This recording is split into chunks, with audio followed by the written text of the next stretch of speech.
2020년 1월 28일 오늘의 이슈를 살펴보는 이슈체크입니다. 신종 코로나 바이러스 감염증, 이른바 우한 폐렴 확산에 대한 우려가 계속되고 있습니다. 국내에서도 네 번째 확진자가 발생한 가운데 접촉자에 대해 매일 발열 여부를 확인하면서 감시하고 있는 상황인데요. 오늘 이슈체크에서는 국민들을 떨게 만들고 있는 신종 코로나 바이러스가 무엇인지 상세하게 알아보도록 하겠습니다. 조재위 기자와 함께합니다. 네, 안녕하세요. 조재비입니다.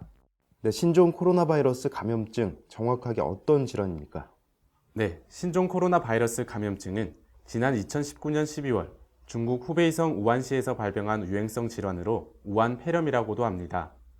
코로나 바이러스의 변종에 의한 바이러스성 질환으로 초기에는 원인을 알 수 없는 호흡기 전염병으로만 알려졌다가 2003년 유행했던 사스와 2012년 유행했던 메르스와 같은 코로나 바이러스의 신종인 것으로 밝혀졌습니다.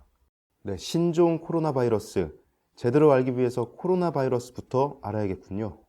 네, 코로나 바이러스는 야생동물 사이에서 전염되는 바이러스성 질병의 병원체입니다.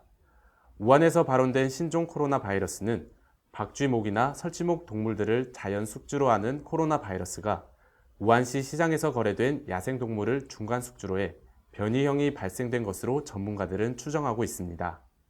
네, 그렇다면 이번 신종 코로나 바이러스 우한 폐렴은 사스, 메르스와 비교했을 때 어떻게 다릅니까?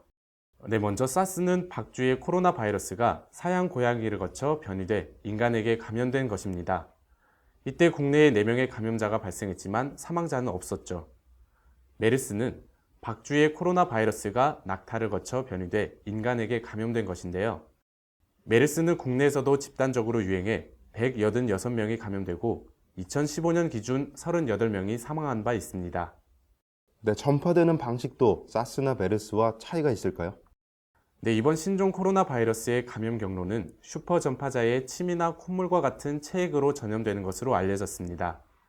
사스는 환자가 기침이나 재채기를 할 때 공기 중으로 방출되는 침이나 체액에 의해 전파됐으며 메르스는 환자와의 직접 접촉을 통해 전파된 바 있죠.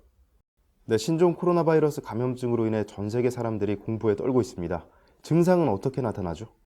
신종 코로나 바이러스 감염증은 주로 호흡기로 전염되는데요. 감염됐을 경우 바이러스는 폐를 침범해 고열과 기침, 호흡 곤란 등의 증상이 발생하고 폐렴과 유사한 증상을 보입니다. 그러다 심한 경우 폐포가 손상돼 호흡 부전으로 사망에 이르기도 합니다. 네, 그렇군요. 무엇보다 예방이 필수일 것 같은데 개인이 꼭 지켜야 하는 예방 수칙 설명해 주시죠. 네, 이 감염증에 대한 직접적인 치료 방법이 없기 때문에 예방이 필수적입니다. 이에 질병관리본부에서는 예방 수칙을 알려주기도 했는데요. 호흡기를 통해 전염되는 만큼 외출 전후 손을 자주 씻고 외출 시에는 위생 마스크를 착용해 호흡을 통한 전염을 예방하도록 권고했습니다. 그리고 사람이 밀집한 지역을 피하고 기침이나 재채기를 할 때는 옷소매로 가리고 해야 하죠. 귀가 후에는 외출했을 때 옷을 벗어 세탁하도록 했습니다. 네, 정부는 신종 코로나 바이러스 감염증 위기 경보 수준을 주의에서 경계 수준으로 격상하고 신종 코로나 바이러스 감염증 중앙사고수습본부를 설치했습니다. 하지만 국민들의 불안감은 여전히 계속되고 있는 상황인데요. 예방을 위해 개인적으로 위생 관리를 철저하게 신경 써야 할 것이며 정부에서도 현 상황이 종식되기 전까지 긴장감을 가지고 상황에 대처하기를 기대해 봅니다. 이상 이슈체크였습니다.